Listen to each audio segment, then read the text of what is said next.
4 ژوئن 2010 الیزا سامودیو مدل 25 ساله برزیلی به همراه پسر 4 ماهش از خونه خارج شد.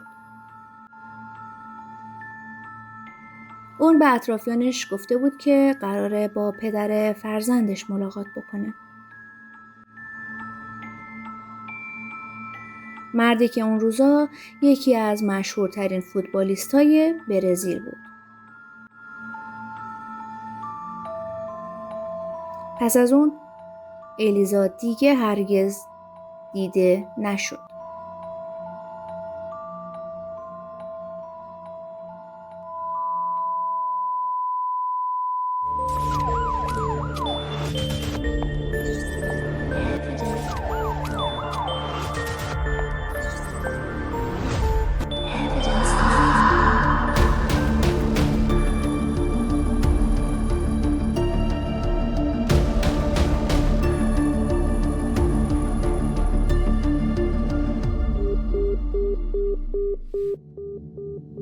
تلفن همراهش خاموش شده بود.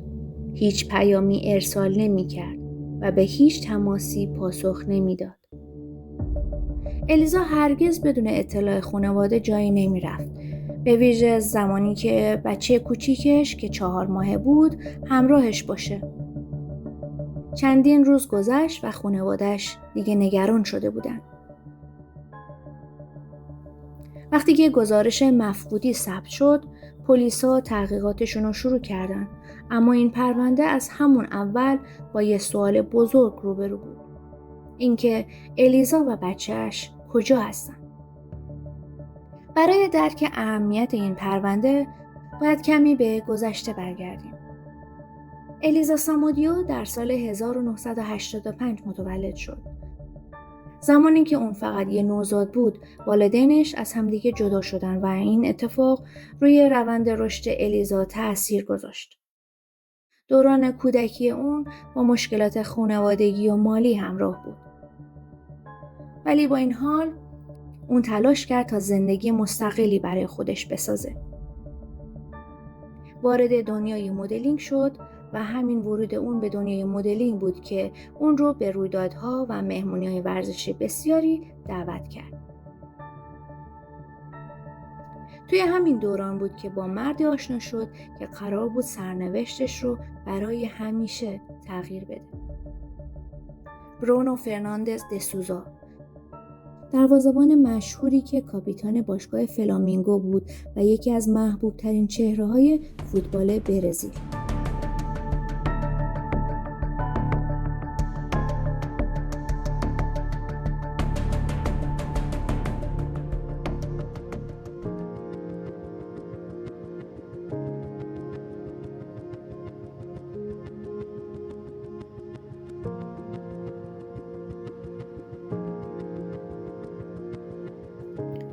برونو فرناندز در سال 1984 در ایالت میناس ژرایس برزیل به دنیا آمد. از یک خانواده از هم گسیخته‌ای بود. پدرش یه مرد خشن و با سابقه کیفری و مادرش هم در اعتیاد به الکل غرق شده بود. اون کودکی سختی رو سپری کرد ولی رویاهای خیلی بزرگی داشت و همین رویاها بودن که باعث شد از اون محله‌های فقیر ولی با استعداد فوق‌العاده‌اش به فوتبال روی بیاره. برونو فوتبال حرفه‌ای رو از سال 2002 شروع کرد و توی سال 2005 با دایان رودریگز ازدواج کرد که حاصل این ازدواج 2 دختر. اما جرقه اصلی زندگیش زمانی خورد که توی سال 2006 به صورت قرضی به باشگاه فلامینگو رفت و 2 سال بعد با همین باشگاه مطرح قرارداد رسمی بست. واکنش‌های فوق‌العاده اون توی دروازه و شخصیت محکم و رهبری که داشت حالا اونو تبدیل کرده بود به کاپیتان تیم فلامینگو توی سال 2009. افتخاری که نصیب هر بازیکنی نمیشد. و توی همین سال هم بود که به همراه تیم فلامینگو به قهرمانی لیگ برزیل رسید. برونو ستاره این لیگ شده بود، چرا که هم دروازه‌بان عالی بود و هم گل‌های بسیاری رو به ثمر رسوند و به قهرمانی تیم فلامینگو بعد از 17 سال کمک کرده بود. حالا دیگه خیلی‌ها معتقد بودن که اون به زودی راهی تیم ملی برزیل میشه و قراره که ستاره جام جهانی بعدی بشه. اما درست همین زمان پشت این موفقیت‌ها یه بحرانی در حال شکل گیری بود. رابطه برونو و الیزا.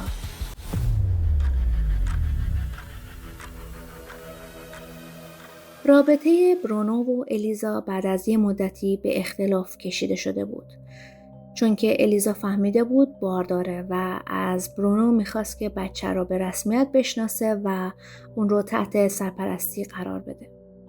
اما از طرف دیگه برونو هم این ادعا رو رد میکرد و میگفت که پدر بچه نیست و الیزا فقط دنبال پول و شهرته. اون نگران خدشه‌دار شدن چهره محبوب ورزشی و حتی رابطه خانوادگیش بود.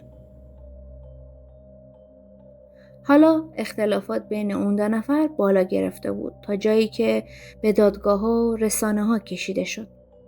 الیزا حتی توی یه شکایت رسمی اعلام کرد که از جون خودش میترسه، چرا که برونو اونو تهدید کرده و همچنین اونو دزدیده و مجبورش کرده که یه داروی سقط جنین استفاده کنه، که البته این دارو منجر نشده بود که به کودک آسیبی برسه و همین ادعا بود که منجر شد الیزا بتونه یه نامه رسمی از دادگاه بگیره که برونو رو از نزدیک شدن به اون و بچه منع میکرد.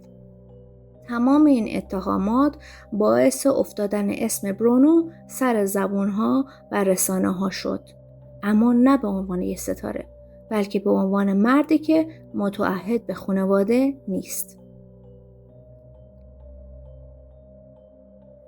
حالا بعد از ناپدید شدن الیزا و بچه توی 4 ژوئن 2010 این اتهامات یه معنای تازه‌ای هم پیدا کرده بودن و برونو مظنون شده بود به علت ناپدید شدن الیزا.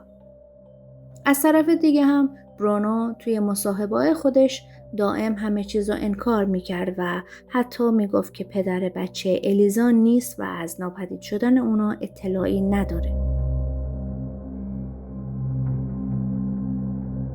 3 هفته بعد پرونده وارد مرحله جدیدی شد، یعنی توی 26 ژوئن 2010، زمانی که پلیس تونست بچه 4 ماهه الیزا یعنی برونینو رو زنده پیدا کنه. اما محل پیدا شدن اون بود که همه رو شوکه کرد. نوزاد توی منزل یکی از دوستان برونو پیدا شده بود و این کشف اولین سرنخ جدی این پرونده شد. حالا کارآگاه‌ها تحقیقات خودشونو از برونو گسترش دادن. اونا وسایل شخصی الیزا رو هم توی منزل برونو پیدا کردن. تماس‌های تلفنی بررسی شد. رفت آمد افراد مظنون زیر نظر قرار گرفت. همچنین خودروی متعلق به برونو هم مورد بازرسی قرار گرفت و نمونه‌هایی برای آزمایش تخصصی جمع‌آوری شد. اما با وجود تمام این شواهد هنوز به خاطر اینکه اثری از الیزا و یا حتی جسد اون نبود، پلیسا نمیتونستن برونو رو متهم بکنن.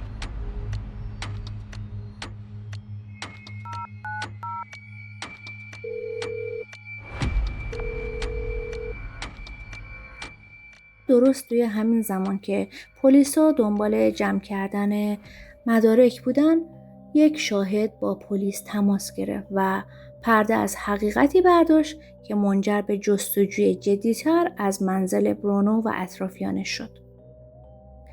اون فرد که از حلقه نزدیکان خود برونو بود تصمیم گرفته بود که سکوتش رو بشکنه و ادعا کرد که الیزا کشته شده و جسد اون مفقود.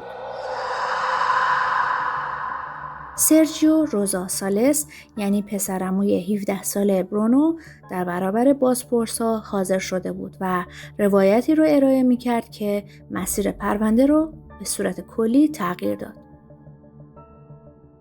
اون ادعا کرد که خودشم توی این جریان همدست بوده و چون احساس ندامت و پشیمونی میکرده اومده که اعتراف بکنه. سرجیو عنوان کرد که الیزا رو به بهونه ملاقات با برونو و برای آزمایش‌های اثبات پدری و کمک‌های مالی برای بچه و توسط دوست برونو یعنی ماکاراو با ماشین رو بودن. و تنها بعد از ملاقاتی کوتاه با برونو به ملکی به شهر اسمرالداس منتقلش کردن. اون گفت که در اون ملاقات کوتاه برونو به یکی از دوستاش که پلیس بازنشسته و با سابقه درخشانی به نام بولا بوده مبلغی داده و از اون خواسته که هر طوری که دوست داره با الیزا برخورد کنه. ولی در مورد بچه چیزی نگفته و خب شاید همین دلیلی بوده که بچه الیزا یعنی برونینو جون سالم به در برده و به خونه یکی دیگه از دوستان برونو یعنی خانومی به نام فرناندا گومز منتقل شده. بعد از اون برونو با بی‌اعتنایی اون محل رو ترک میکنه و بولا هم الیزا رو به خونه خودش میبره و بعد از 6 روز اونو خفه میکنه و جسدش رو تیکه تیکه. اعضای جسد اونو به سگ‌های روتوایلر خودش میده تا اثری از جسد باقی نمونه. این روایت وحشتناک اون حالا از افرادی که بعدها به عنوان متهمای اصلی پرونده شناخته شدن پرده برداری میکرد. حالا دیگه کاملا واضح شده بود که الیزا کشته شده ولی کسی نمیدونست از فاصله دزدیده شدن تا مرگش یعنی توی اون 6 روز چه بلاهایی سرش اومده. اگرچه پلیس نتونسته بود جسدی پیدا کنه اما حالا مجموعه ای از شواهد، شهادت‌ها و سرنخ‌ها رو در اختیار خودش داشت و به تدریج قطعات پازل کنار هم قرار گرفته بودن. اولیش این بود که کودک پیدا شده بود. دوم چندین و چند وسیله از وسایل شخصی الیزا پیدا شده بود. سوم شاهدی از درون حلقه نزدیکان برونو صحبت کرده بود. و حالا بازپرسا معتقد بودند که این دیگه یه پرونده مفقودی نیست و یک پرونده قتله. در تابستان 2010 موجی از دستگیری‌ها آغاز شد و چندین نفر از افراد مرتبط با این پرونده بازداشت شدند. و سرانجام نوبت به مشهورترین نام این پرونده رسید یعنی برونو فرناندز دسوزا، دروازه‌بانی که تا چند هفته قبل قهرمان میلیون‌ها هوادار بود و تنها یک قدم تا رسیدن به پیراهن تیم ملی و صعود به جام جهانی فاصله داشت. اون حالا توسط پلیس بازداشت شد. دستگیری اون سراسر برزیل رو شوکه کرد. رسانه‌هایی که تا دیروز از عملکرد ورزشی اون می‌نوشتن حالا تصویرش رو توی صفحه حوادث منتشر می‌کردن. اما مهمترین نبرد هنوز آغاز نشده بود. دادگاهی که قرار بود مشخص کنه آیا این ستاره مشهور فوتبال در قتل زنی که زمانی معشوقش بوده نقش داشته یا نه. قرار بود در سال 2012 محاکمه آغاز بشه. با وجود اینکه جسد الیزا هرگز پیدا نشده بود ولی دادستان‌ها استدلال کردند که مجموعه شواهد برای اثبات قتل کافیه. اما درست 3 ماه قبل شروع دادگاه اتفاق عجیب دیگه ای افتاد که این پرونده رو از این هم مرموزتر کرد.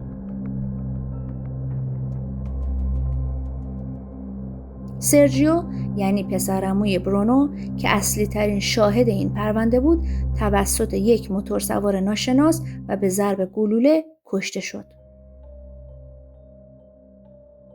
این اتفاق یه بار دیگه باعث این شد که رسانه‌ها از ارتباط برونو با مرگ اون و پرونده قتل الیزا صحبت کنند. با وجود این دادگاه توی زمان خودش برگزار شد و اتفاقات دادگاه تبدیل شدن به یه جنگ تمام عیار بین دادستانها، خانواده الیزا و طرفداران حقوق زنان از یک طرف و وکلای مدافع برونو از سوی دیگه. بعد از ماه‌ها رسیدگی سرانجام توی سال 2013 حکم نهایی دادگاه صادر شد. دادگاه برونو فرناندز دسوزا رو در ارتباط با طراحی و برنامه‌ریزی و دستور قتل الیزا سامودیو، ربایش اون و پنهانسازی فرزندش مجرم شناخت. برونو به 22 سال و 3 ماه زندان محکوم شد. حکمی که یکی از بزرگترین سقوط‌های تاریخ ورزش برزیل رو رقم زد. هرچند که برای قتل این چنینی حکم ناچیزیه.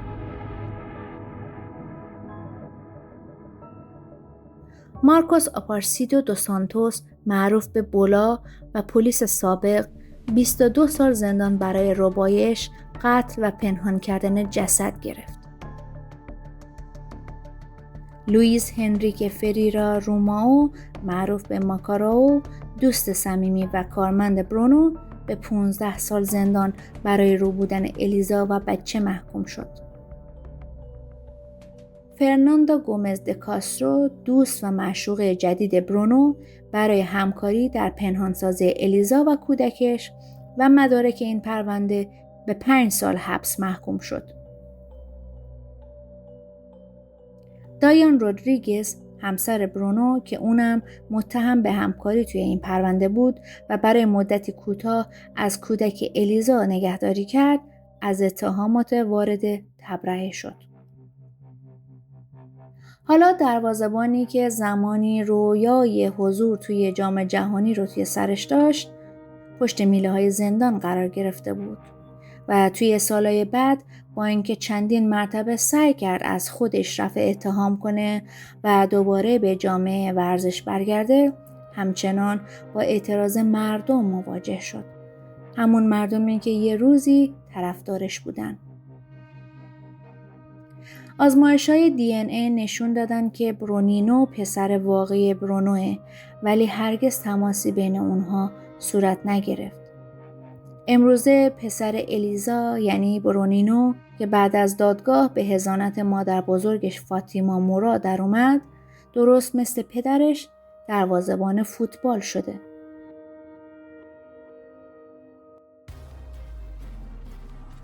اون بعد از حضور توی آکادمیای مختلف توی سال 2024 به باشگاه بوتافوگو پیوسته و بعد از اون توی سال 2025 به تیم ملی جوانان زیر 15 سال برزیل دعوت شده. توی سال 2026 یعنی همین امسال اولین قرارداد حرفه‌ای خودش رو امضا کرده و طبق گزارش‌ها حاضر شده که در ازای صرف نظر از دریافت پول و نفقه پدرش با اون ملاقات کنه تا از حقیقت ماجرای مادرش و محل دفن جسد اون با خبر بشه.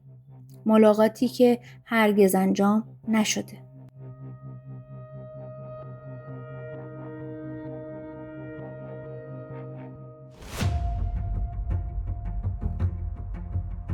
و سرانجام در حالی که سالها از این ماجرای هولناک میگذره، هنوز مهمترین بخش این پرونده بدون پاسخ باقی مونده.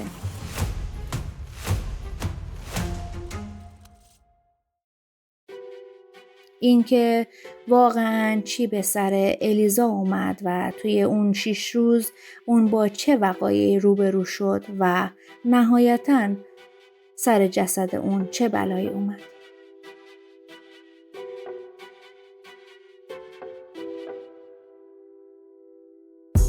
دوست عزیزم، این اولین پرونده جنایی کانال من بود، یعنی اویدنس اسلایس. امیدوارم که خوشتون اومده باشه و اگه لذت بردین حتما نظرتون رو با هم در میون بذارین. من یکم خجالتیم ولی تمام تلاشمو کردم که پرونده رو براتون جذاب تعریف کنم. اگه خوشتون اومد، اگه دوست داشتین پرونده‌های بعدی رو هم ببینین و حتما سابسکرایب کنین.